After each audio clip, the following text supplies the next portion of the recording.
Hey, Mark. Hi. How you doing? Fine. How are you, Steve? I'm doing well. Andrea, how are you? Hi, Steve. Great, thanks. And you? Doing well, thanks.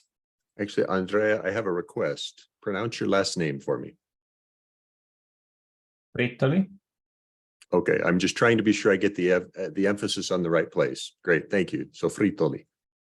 Yeah. Oh, very nice. Thank you. Parlo un po' di italiano. I'm But impressed. Complimenti. grazie mille.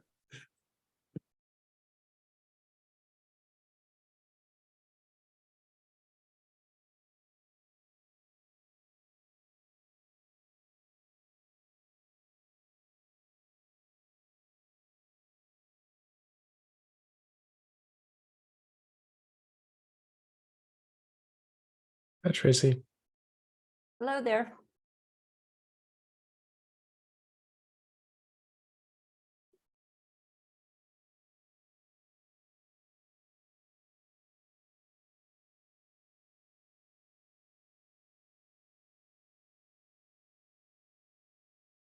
Okay, one more minute and get started. Feel free to sign yourself in the main button.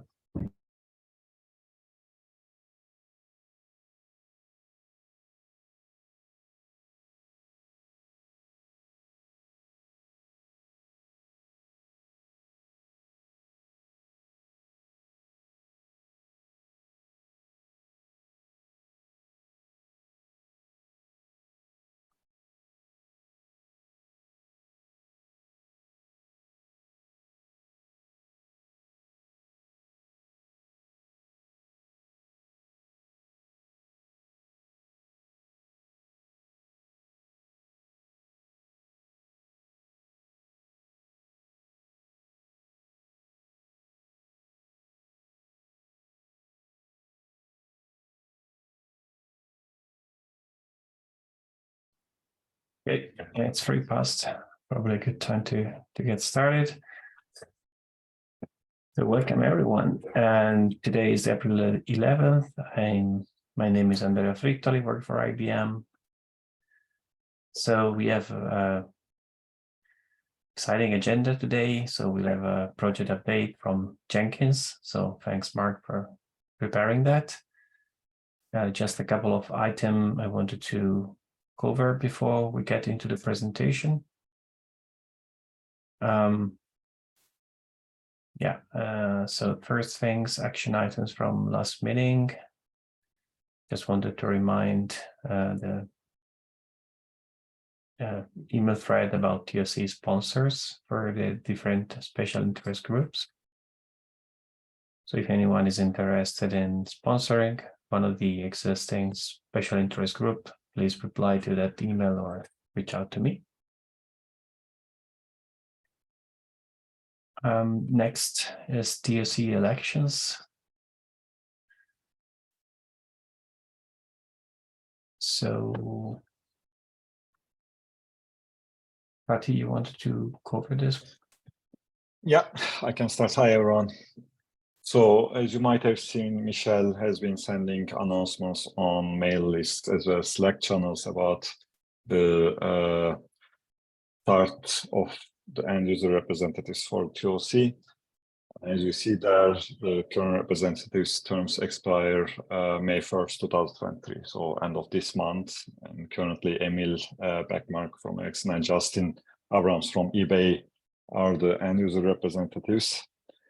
And the nomination periods start on April 7th, and we'll have the nomination periods open until April 21st. So if you know someone who could come and contribute as an end user representative technical site committee, please reach out and encourage those people to, put up their candidacies, and we get a good number of candidates there, and then we can have the voting period between April 22nd and April 31st. Just to add to that, yeah. Mark. So is it okay to nominate someone else, or does it have to be a self-nomination? They're just, I fear there may be people who don't realize that they don't have to be a part of the CDF in order to be an end user representative. Exactly. Like if you open the form, Andrea, that link nominate here, Mark, you can nominate others. That is totally perfect, but it's important to get them, accept their nomination before you nominate those people. And we have a question there. If you are nominating someone else, have you confirmed their interest with the nominee? Right. Otherwise, the person may not know he or she has been nominated. So yeah, reach out to anyone from end user organizations, and either that person can nominate themselves or you can nominate them on their behalf. And just to add to that, like, we don't have term limits for the TOC members at the moment in the election process, so it is perfectly fine for Emil and Justin to, stop their candidacies as well to rerun for the, end user seats.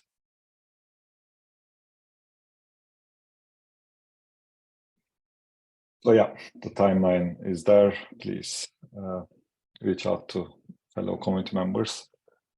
And relate that, while we were looking at what other elections we have approaching, and we found out the project representative elections are also coming up.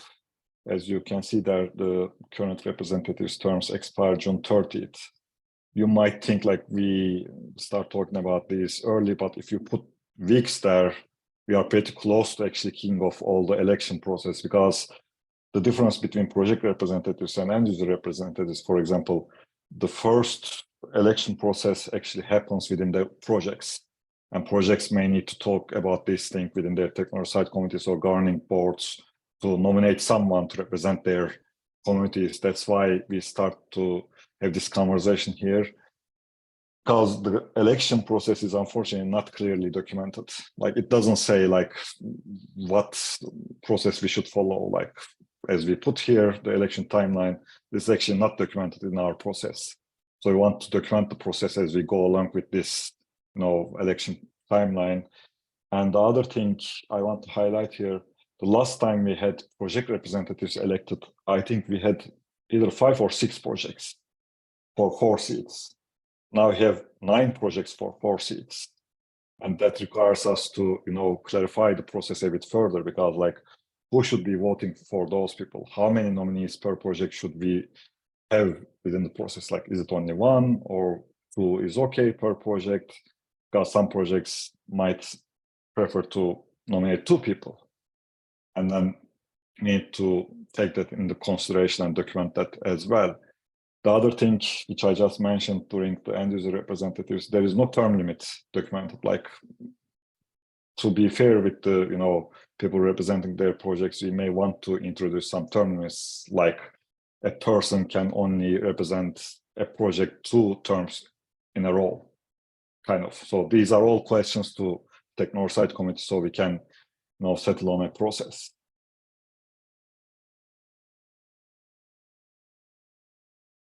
And that was all I want to bring to your attention. Thanks for bringing this up, Fatih. And also to all the project representative who joined the meeting today. So it's good to know that this is coming, so we can start preparing, selecting a candidate for their projects. We should definitely follow up on this and try to amend this lack of documentation. I was wondering if anyone had comments or ideas. So Emil. Yeah, a comment there. So did I get it correctly then that it's only 4 seats for project representatives in the TOC from June or from July on then? Today we are, every projects now have 1 representative in the list of participants there in the top of this minutes. But that is about to change then after these elections, or? And my comment, I guess, is that we will, you see my name is in both those sections now, and I guess shouldn't be them. I think project representatives is different than TOC members. Like, project representatives, we can have 1 per project, but they are not voting. in TOC matters. But the TOC elections, the topic, that means like 4 seats that are assigned to projects, that is coming up.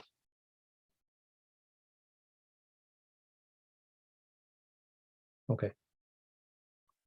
Like Andrea, if you go to TOC GitHub README file, Yes, those yes, I 4 was just representatives, yeah. I was just opening it. So you can see here who is project sit, like Jiten, myself, Oleg, and Steve. We are elected project seats for Screwdriver, Tecton, Jenkins, and Ortelius, respectively. And then we have the 2 end user seats and the elected governing board seats.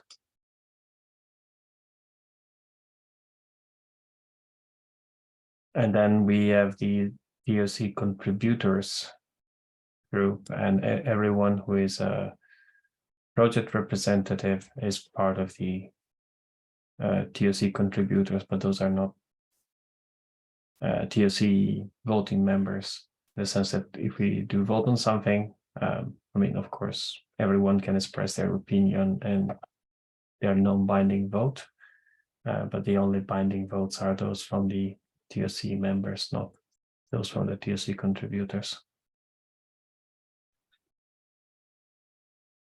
So is it so then? Well, yeah, that explains it. Now, since you, Andrea, are the chair of the TOC now, and I guess we will not kick you out as a project seat for. Oh, sorry, that's for Tecton, right? But if Tecton would show someone else now for the next period, then you would not be there. But I guess we cannot kick you out as a chair, or how is that governed? Yeah, that's a very good question. So if I was not elected for any project seat, yeah, I would not be able to be chair of the TOC any longer. So someone else would have to be appointed to that role. Should we have something written about that? I mean, if so, then we need to re-elect the chair, of course, after the project selection. Yes, Yeah. indeed. And I thought after every election, we would go through and re-elect the chairperson and the other positions that we have. But I don't know if that's documented, but I believe that's what we've done in the past. I think what we did in the past, if I remember correctly, the top chairs were elected based on term, not based on the election timeline. Like I think previously Kosuke and Danor and Oleg, they were top chairs, and either they stepped down themselves or their term expired, but that wasn't connected to elections. And in the charter, it doesn't say it has to happen after elections. It just says the TOC elects a chair to oversee meetings and so on, which we are working on amending to introduce co-chair clause there. But yeah, the new charter will not state that the charter elections are connected to TOC elections.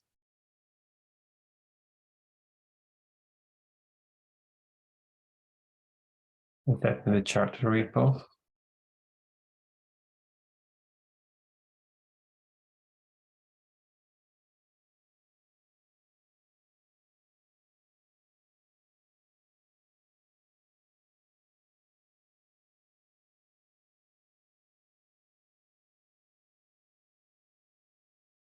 And this sentence is being amended using Tracy's proposal in the TOC repo.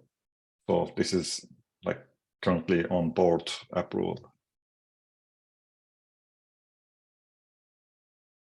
Right, to include the deputy. Yeah, I think let me find that issue.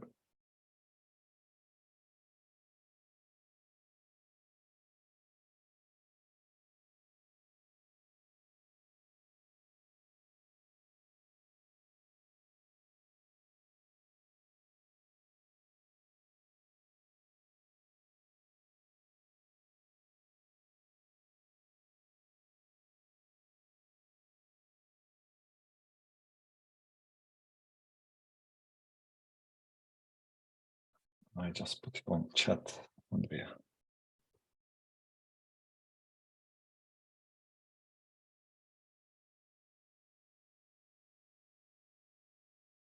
Thank you, Patty.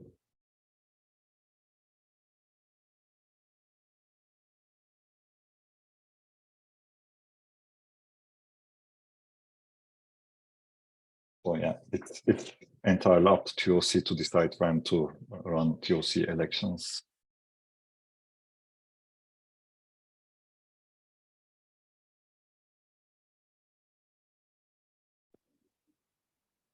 Does it call out who is eligible?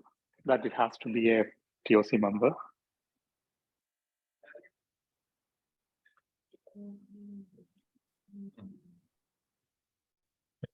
Used to.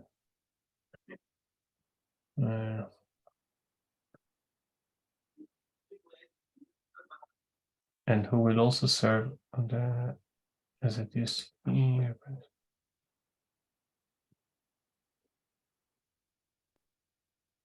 I always assume so, but I'm not sure if it's explicitly written down.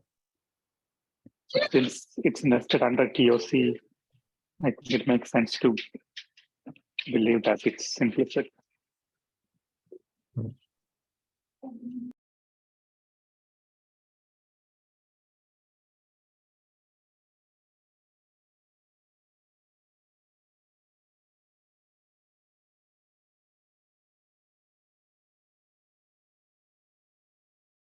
Okay, so do we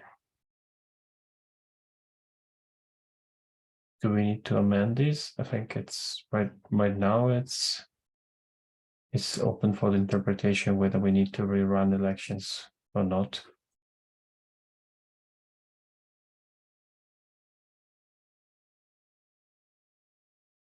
I think it's not gonna hurt if we amend it.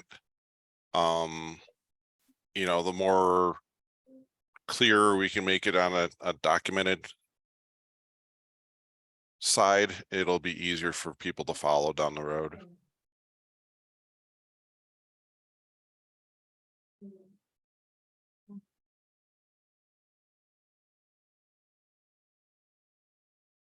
I just put the exact clause from the charter there, Andrea. It's after legal review, it's been updated to this. It Thanks. says 2-year term and so on.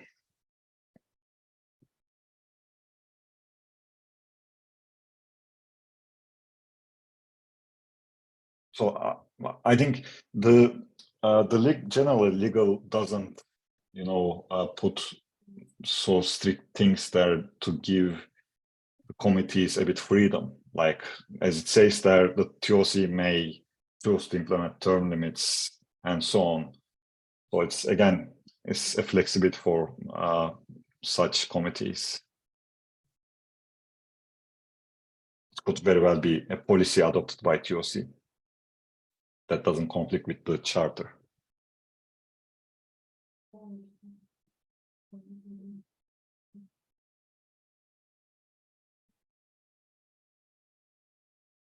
Okay. Any thoughts from people? What do people think?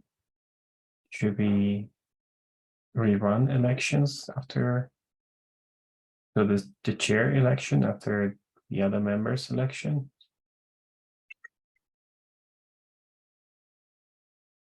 I think that we should have the chair position be 2 years, unless the person who's running as chair doesn't get reelected, and then we would have to have an election for the chair, an internal election for the chair.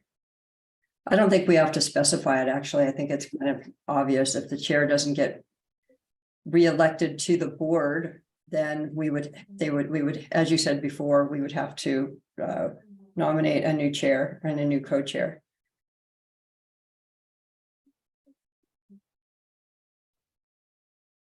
I think I think we should leave it as it is.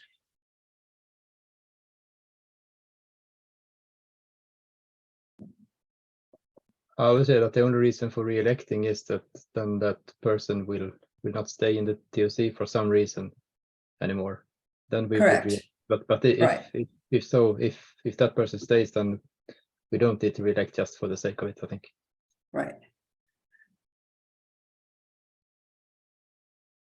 I think we should leave the chair for the 2-year role, because, you know, I think all these roles should be 2 years. It takes a while to get things done. But if the person doesn't get reelected, then it's obvious we have to nominate a new chair. And I think that's just follow common sense.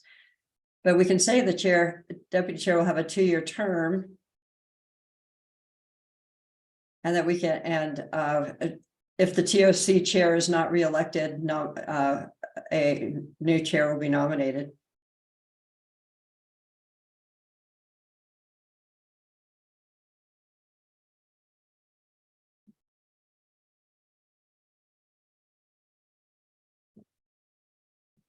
Okay, thanks, Tracy and Emil.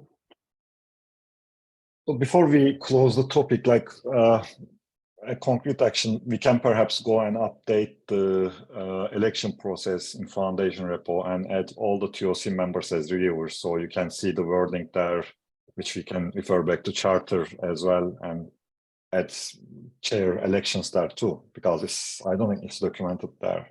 There is only one sentence for project representatives and so on in the election process document.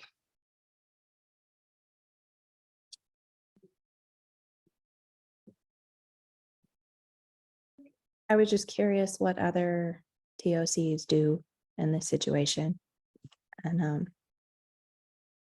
going to post a link here just to like what CNCF has. And they just have a section regarding vacancies at the bottom of that link.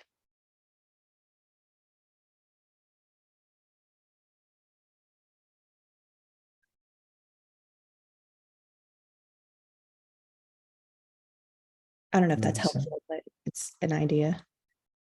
Mhm.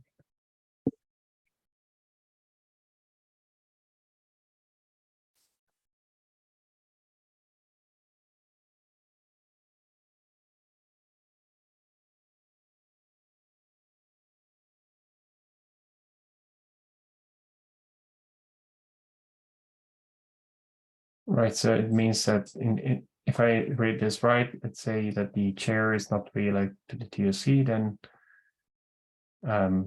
1 year in the term. So there will be a new election and the new person will do the remaining year of the original term, if I read this right. I mean, frankly, I would hope that the vice chair would be able to step into that so we wouldn't have to deal with after election. You know, I know there's concern about ramp and education and, you know, being effective. But remember, that's why we're creating this vice chair position. And I'm sure they would be able to for the interim. So I think that it should just, if you're going to make a note on that, you should just say, not if they're not reelected, if they leave the board for any reason. Yeah, Somebody just may go, I'm done with this. I need to, I'm out. I'm out. I got a brand new baby and a brand new job. I can't do this, right? I'm So going to if it- go travel through the American Southwest. Exactly. So and the- find myself. I just listed as if the TOC chair or co-chair leaves the board for any reason, a new nomination, a new one will be nominated. Yeah. Also, should the term be tied to the current TOC's term? So whenever a new TOC is selected, it automatically forces chair, co-chair. So it's not like if you leave today, you'll get the entire 1 year or 2 year term. It's still limited by the original person whom we are replacing this term.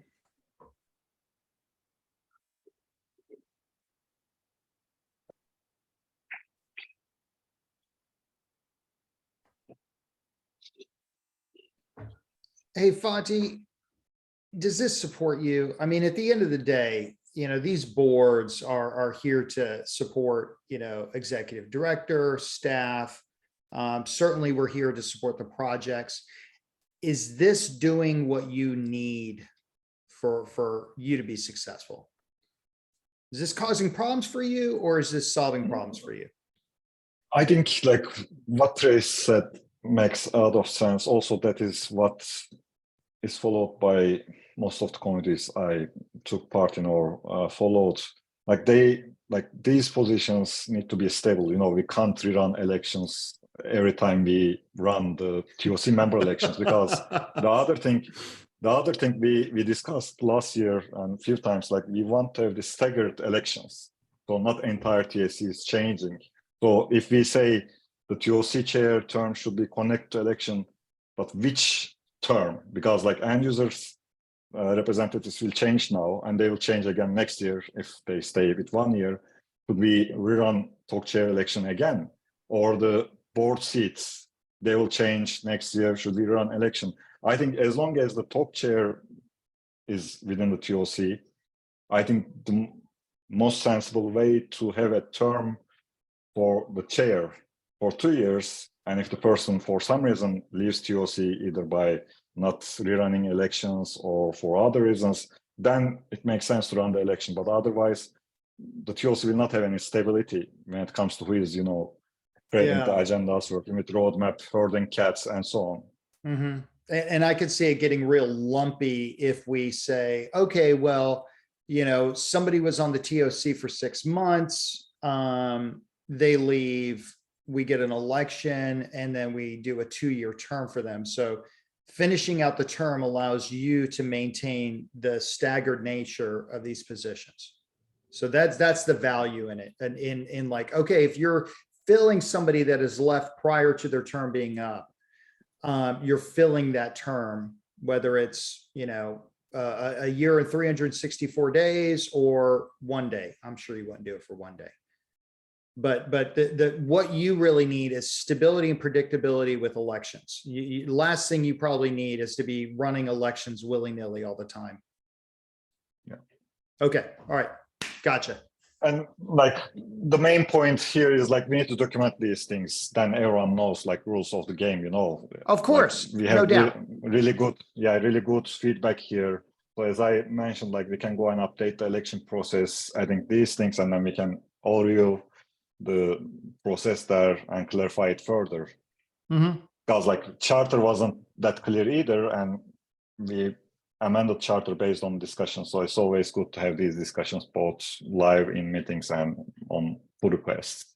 Okay, good. Yeah, I just, you know, with boards, I'm always going to err on the side of, is the board supporting leadership? Company board supporting a CEO, TOC supporting the projects and you, the governing board supporting you. You know, I believe that at the end of the day, you know, we can certainly as the TOC board or governing board or whomever, we can certainly seek to solve our problems or problems that we perceive, but I would hope that we would err on the side of solving the ED and the projects problems. I would hope that would be our drive. Now I'm going to get off my soapbox. Sorry. Been spending a lot of time with boards. I don't know if you noticed that.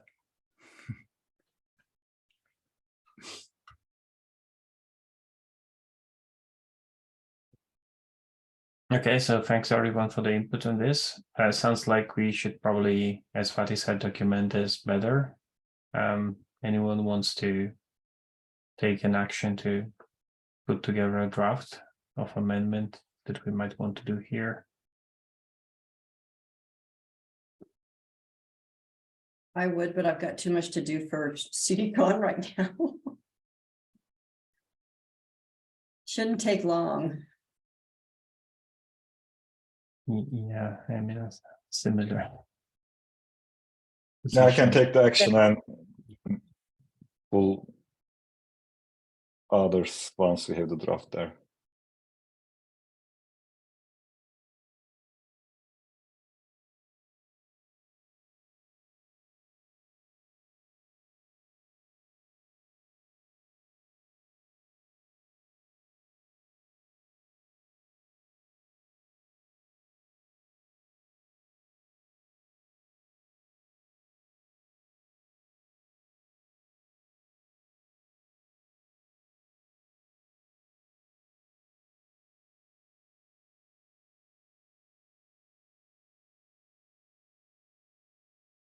Thanks a lot, Fatih. But yeah, last point to add, please let your communities know the project representative election process will start probably beginning of May, considering all those 2 weeks, it adds up to 8 weeks or something, which gives us May and June to run that process.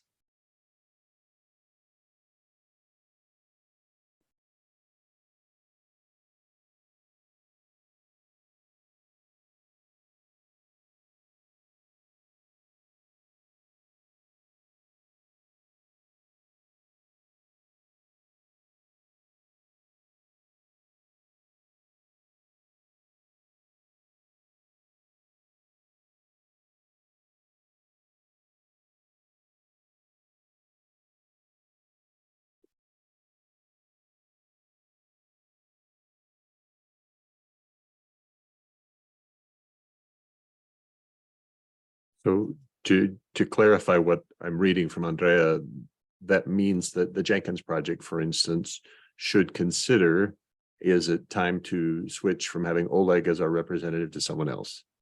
And each project gets the same question open to them. I wouldn't say replacing a certain representative, but thinking of nominating either same person or new person. Got it. Okay. Because we don't have limits documented in the charter or in the policy, so that is one of the things we can add as a policy. Understood. But yeah, thank you. Yeah, also, since we have 9 projects and 4 seats, there's no guarantee per se that any specific project will have a seat or voting seat. Right. It is that the nominations are to fill 4 positions, and the 4 positions will be filled from the nominated pool. Thank you. Good clarity. Yeah.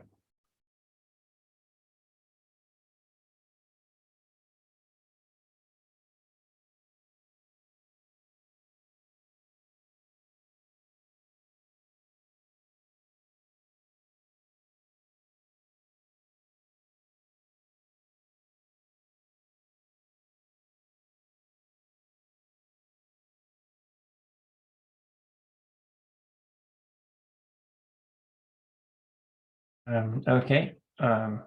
Yeah, thanks for the good discussion on this. If there's nothing else on this topic, I briefly wanted to discuss the upcoming CDCon. We have a TOC panel scheduled there. So the idea is that the title of the panel is Meet the TOC, the CTF TOC, and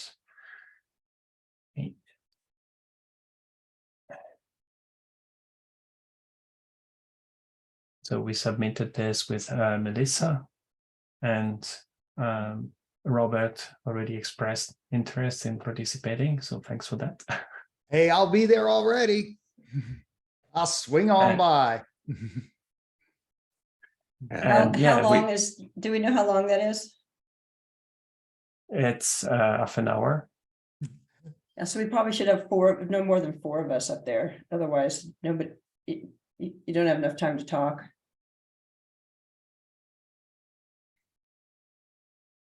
That's a fair point. I don't know how many of us will be in Vancouver, actually. But yeah, those who are there, I think it would be nice to. Yeah, so my thought on that, do you know what time is the panel? Yeah, 10:12. So what we should do then is we should have 4 of us be on the panel, and then everybody else who's a TOC member head over to the CDF booth, and in the panel invite people over to the booth to chat with the entire TOC board. I love it. Any opportunity for me to talk to people and say hi and tell my stupid stories, I am down, Tracy. Good, because Fatih, do you have that spreadsheet handy that you might be able to share us with the booth? Because we're really lacking volunteers on the booth. I don't have it. Well, maybe I do. Yes. I think I have it. Yes. I just opened it, so it should come up. Here it is. Yeah. Put the link to chat as well. Yeah, please Yeah. sign up. And Tracy and Steve, I see you signed up. Thanks a lot for that. Yes, so it, and we also have some. It's now the gaps. Ortelius booth. Rad. I know. That's great. Thank you. So if you go to the first tab, the project demo, we only have 3 demos right now. We have Shipwright, Jenkins Tecton. Oh, we should have Ortelius in there. I thought I put yeah, I put Ortelius on May 9th. Oh, I see that you can put yourself on more than one day. We have Shipwright, Jenkins, Tecton. We have 3 Tecton, 1 Ortelius, and 1 Shipwright, and 2 Jenkins. We probably need to get that filled up. It'd be nice to have something happening the whole time. So from 3 o'clock to 5:30 on, and 11:30 to 3 o'clock. So if you're on a project and you're willing to do a demo. Yeah, I Andre, plan on adding. Are you going to be there? Yeah, I assume you are. So Yes, I'm gonna be there. I got a Tecton one, but I plan on adding a CD events one as Yeah. well.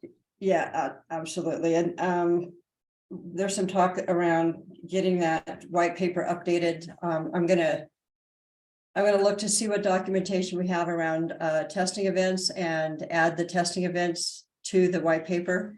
And I'm going to try to get that done today so we can get a new version of the white paper out for the booth. Yeah, we do have also new incident events. That would be great to add. If those it's all to- out there in the vocabulary repo, I'll pull it Yeah, out it from is. there. Okay, all right, I will update it from there then. And then if you go to the CDF booth schedule, we have from 11 to basically closing. So I would say, what time, it's at 1 o'clock, our panel. The TOC panel's at 1 on what day? It's 12:10 12:10 on Monday or Tuesday. on Tuesday. Well, why don't we say from 4 o'clock to 4:15, TOC members. Is that, where's the link for that? I'm sorry. It's in the chat, and then it's, if you go down to the bottom, you'll see that there's there's a tab that says CDF booth schedule. I got it. I got it. Thank you so much. I never turned down a good booth crawl. So Can I'm I add taking, myself to your stuff? yeah, as many people as need to be on the booth can be. So I just took Steve and I out as the primary people and put from 4 to 4:15, the TOC members should go there. For So, 15 Robert, minutes? Well, you can stay as long as you want, but I think the goal was to make this easy for everybody to volunteer. My for stories are longer than 15 15 sections. minutes. Yeah, Can exactly. I get an hour block? Be there, come at 4 and hang out for the rest of the day, right?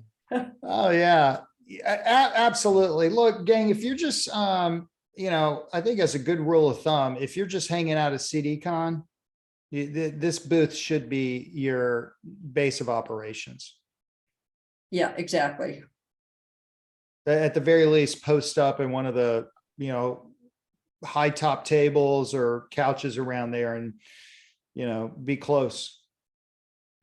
Don't go hide down a hallway away from the booth. Come on, people want to meet you. So I'm putting on here for all the TOC members to be at the CDF booth at 4 o'clock on May 9th. And if in the panel, we could close with letting know that everybody, all the TOC members are going to be hanging out at the booth at 4 o'clock. If anybody wants to come talk, that would be great.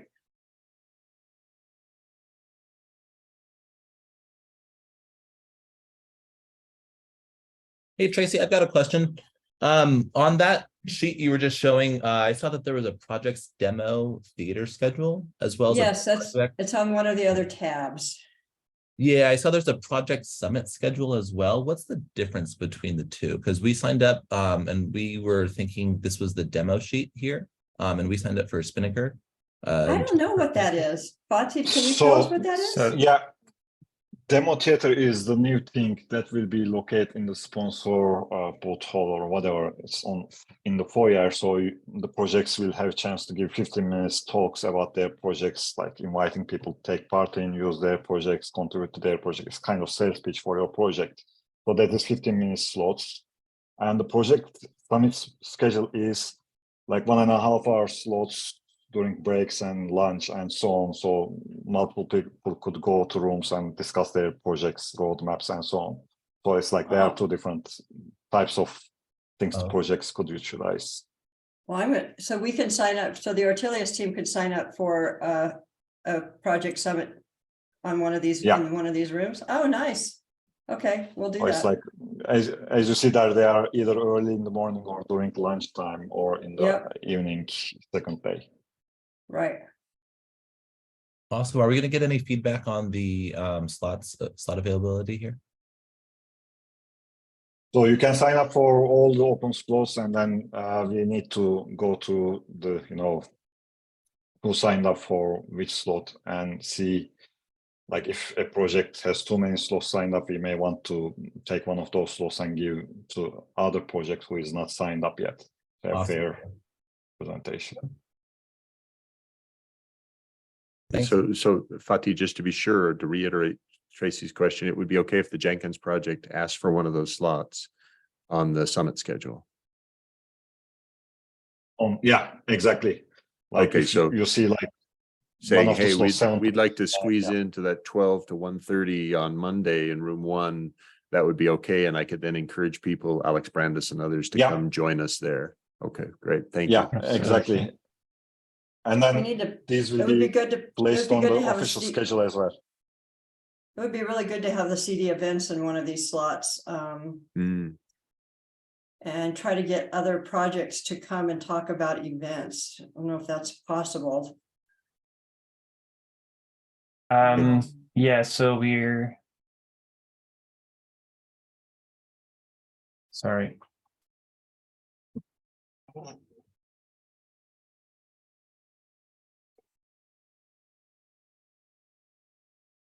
Yeah, take that 12 to 1:30 on the 8th. Sorry, Anna. And maybe if there's a way that we could connect to any of the projects out there to ask them to come in and chat with us about events.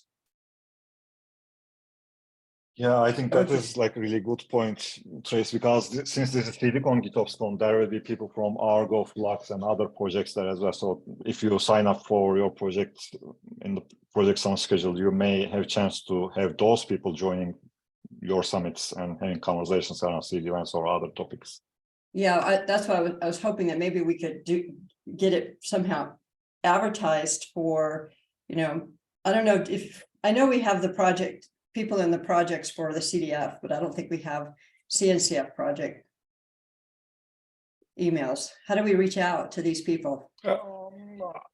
I can put you and few of you with those GitOps projects representatives, at least the program committee chairs, so they can put you in touch with the maintainers from those projects. So Tracy, who wants to get connected with CNCF projects? I'll be happy to do the outreach on that for the 12 to 1:30 on May 8th. Is that where you're going to put it, Andrea?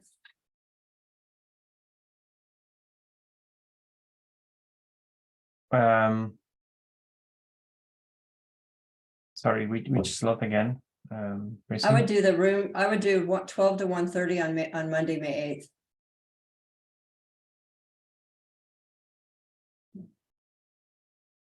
Yeah, we can. Please put them.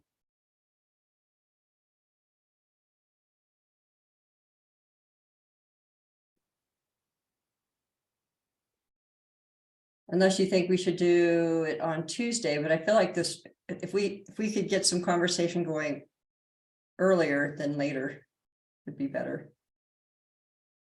Right. Yeah. No. Well, on Tuesday, I planned on being at that time in the Tecton one. So I mean, we could do it for city events, but I would not be able to be there. No, I think if you were gonna do it, I would just say switch your Tecton and your CD events to do Tecton on Monday and CD events on Tuesday. But I think that doing it sooner would be better. If we can get people in the room and start talking about CD events on the first day, that's better than waiting for the second day. Somehow we have to get a conversation going about them because everybody needs to start getting their heads into it.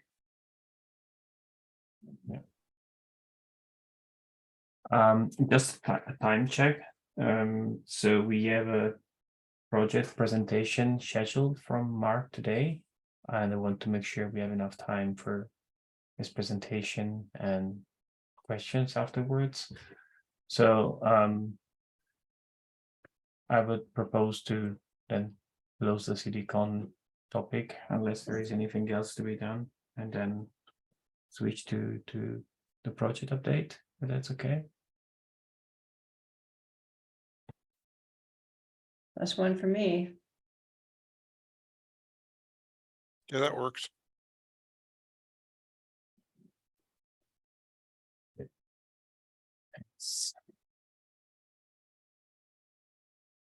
All right, I'll stop sharing then.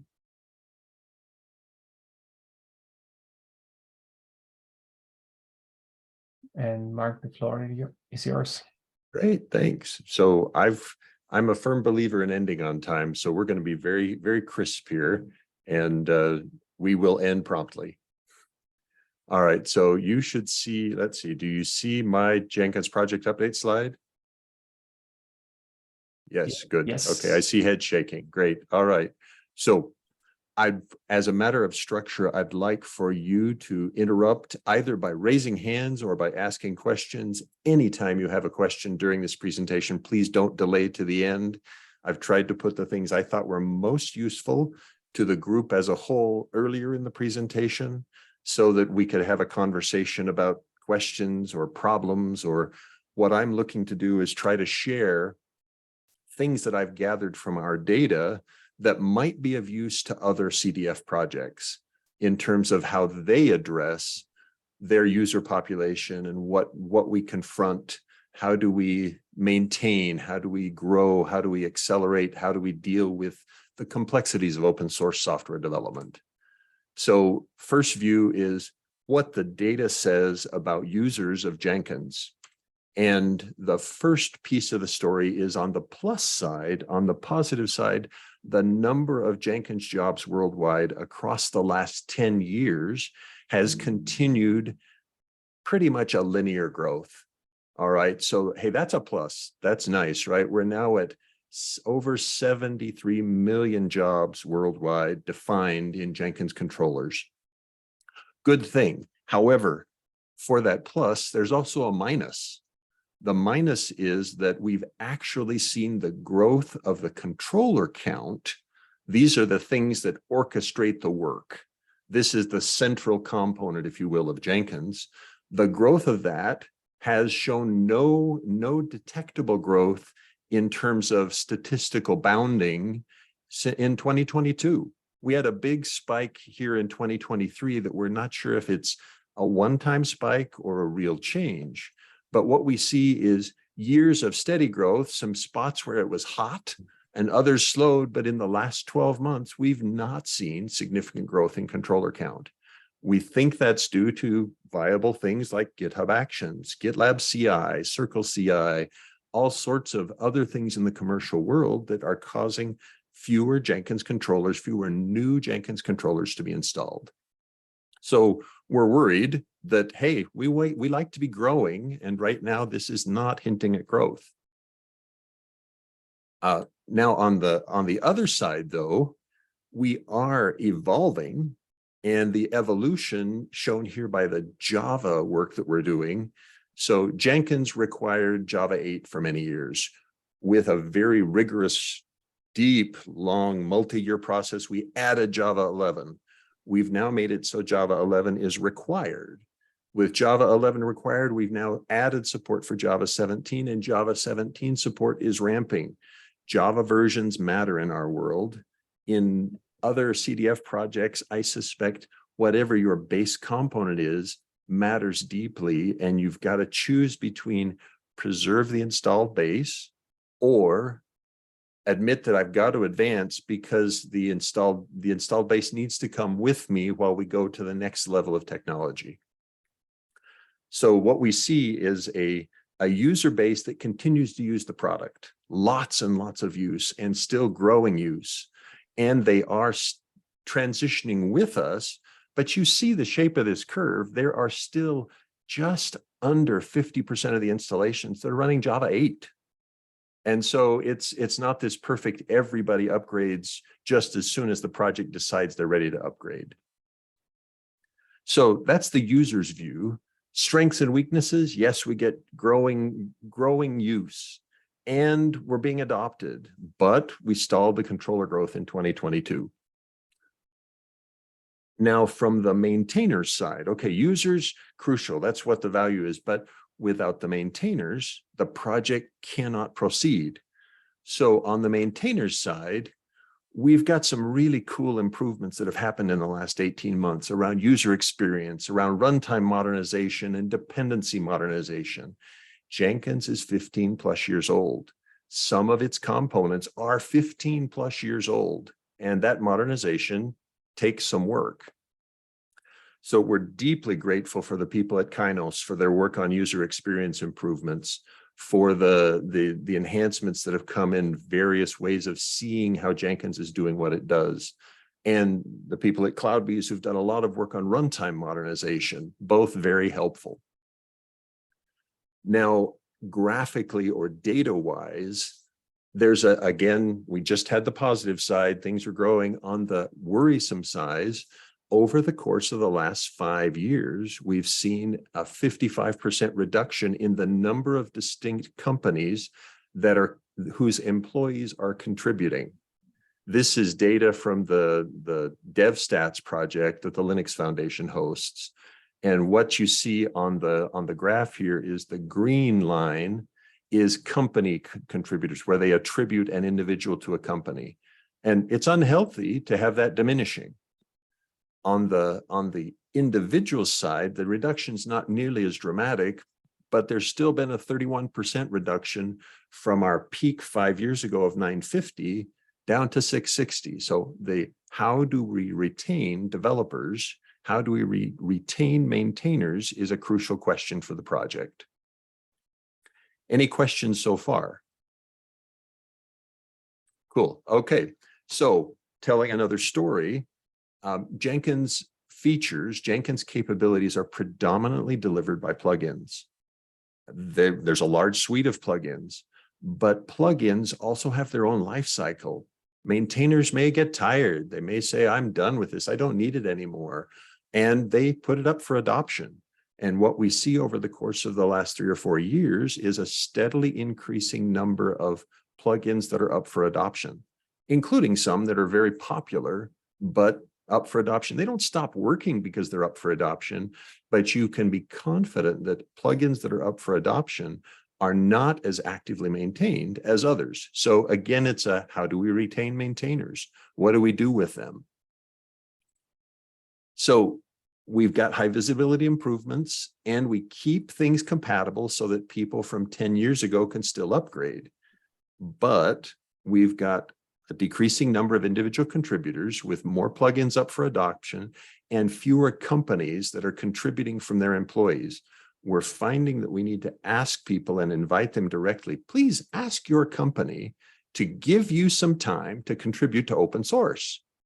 And that's more direct than we've ever been in the past, telling them that we think they should ask their company to sponsor their work in helping open source a little bit. So now, what are we doing?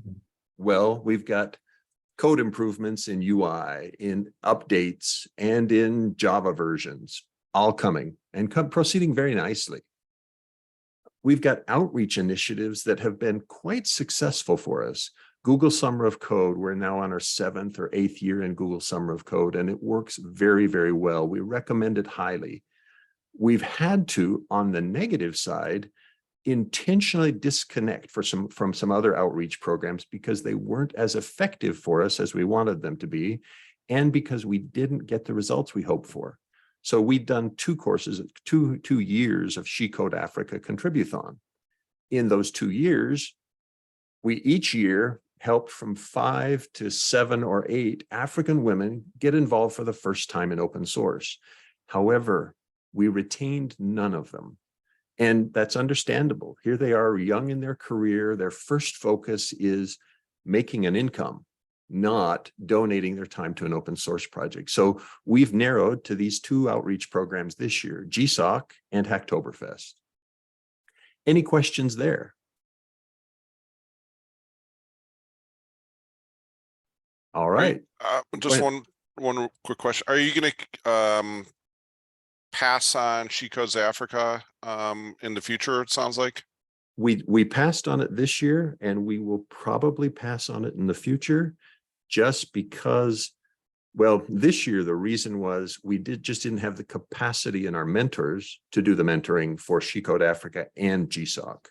What we've realized is that Google Summer of Code, every project needs a lead mentor, and that lead mentor needs to plan to give a day a week to that project for the duration of the project, for the 12+ weeks of the project. And that was more than we could do, you doing that plus She Code Africa. So we had to back off. Makes sense. Thank you. Yeah, well, and I think it's the principle that's involved is important there. It is that we really do have finite capacity to do these kinds of things. And that finite capacity, we want to invest it in the places that give us the most benefit. And Google Summer of Code, we have successfully retained people. The retention rate is not as strong as we'd like, but we have retained them from year to year. With She Code Africa, not so much. And it's not that it's their fault. They have a different economic circumstance than the people in GSOC do. Any other questions? Yeah, I was wondering for Google Season of Docs and Outreach, what your experience has been, if you had any comment on those 2. Yeah, so Google Season of Docs, we ran 1 session of it and found that the mentoring work was much heavier weight than we expected. We recruited a writer that did the writing, but then we discovered, oh, wow, this is a difficult project because we need to do an awful lot of interacting with that writer. That's no shock looking backwards in time, but we didn't think about it at the time. And so we intentionally said, no, that's not one we're ready to engage in. We get more value out of GSOC than we do out of Google Season of Docs. Andrea, did that answer your question? Yes, thank you. Yeah, and the same held for Outreachy. It was that we did 1 session of Outreachy and found that the results were less beneficial to the project than Google Summer of Code was. So it was a matter of us making a compromise as to where we invest our outreach efforts. So not enough people doing the work is the key story here, and not enough mentors for outreach program efforts. And that's the very real situation.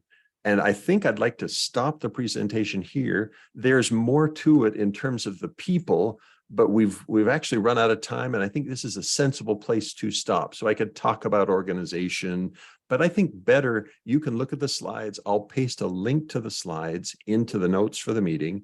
Thanks very much for letting me take the time. Mark, what is the biggest challenge that you need help with that this TOC board could jump in, get our hands dirty and help you and helps Jenkins? So our biggest challenge is well, I'd say there are 2 challenges. Let's call them top of funnel and bottom of funnel. Top of funnel challenge is getting more new contributors. Bottom of funnel challenge is getting the the new contributors tend to be relatively lower skills and therefore less able to contribute significant things, but high value. We want lots of them. Bottom of funnel is that core group of contributors where their company funds them, right? Or where they are deeply committed professionally to this, and they're committed usually because their company needs them to be committed. And Mhm. finding those people and engaging them is the other big challenge for us. What is CloudBee's take on this? Like, for example, I mean, what I'm seeing with those metrics on, controller growth is steady, but jobs are going up. I'm seeing people that are invested in Jenkins are using it more and more. Okay. Right. That's what that tells me. Mhm. With CloudBees being able to say, okay, well, here's our install base, perhaps approaching them, these corporate customers, and saying, y'all want to do open source, or maybe having the Jenkins project getting access to them. Has that ever been discussed? Public-private partnership kind of thing? It has, and we actually see a little bit of that right now in that Fidelity Investments Oh, I is bet, putting, yeah. well, they're putting work on CD events, right? And they've allocated 2 people to work on CD events. And those 2 people came right out of Fidelity, right? They are funded by Fidelity, and they're interested in being engaged in terms of the Jenkins project in Fidelity because it benefits both Fidelity and the Jenkins project. So that kind of hybrid partnership is a really healthy thing. Finding those partnerships is quite difficult, right? Because you've got to find, we've got to find guided self-interest points, right? Where the company says, my company will benefit by doing this. And that's what we keep seeking. Just what I would recommend is they obviously, with the number of speaking slots they have at CDCon, they enjoy chatting. They enjoy telling the world of their success. Perhaps finding those folks that are contributing to Jenkins that are, and to do, a presentation either at a conference or online and say, look, this is what we're doing. This is why we're supporting Jenkins. This is why it's valuable. And then maybe using that as a tool for other companies. Well, Fidelity's doing it. And perhaps there's, big fan of spreading FOMO, and just using it as a positive example of this is why Fidelity, this is what they're doing. This is what they're getting out of it. This is perhaps what you could get out of it, other company. Using it as an example of just saying, hey, do what they're doing. Right.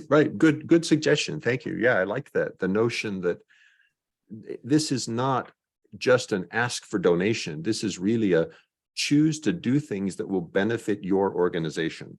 And that's the real story there. It's not just donate. It's really choose to do things that will benefit you. Be the master of your own destiny. Right. The promise of open source. Well, okay, that may be a bit much, but okay. I know. I'll dial it back. Thank you, Mark. Thanks. Any other, and thanks for being tolerant of the going over. That was all that I had. If you've got other questions, I am happy to answer them. Let me know. Thank you so much, Mark, for your presentation today. And yeah, I think we are a few minutes over time now, but we can continue discussion offline if there are more questions, and also we can take some time next meeting to continue if we want to continue discussing. But thanks again, and thanks everyone. Great to see everyone today. Have a good rest of your day. Thanks, everybody. Thank you all. Thank you. Okay.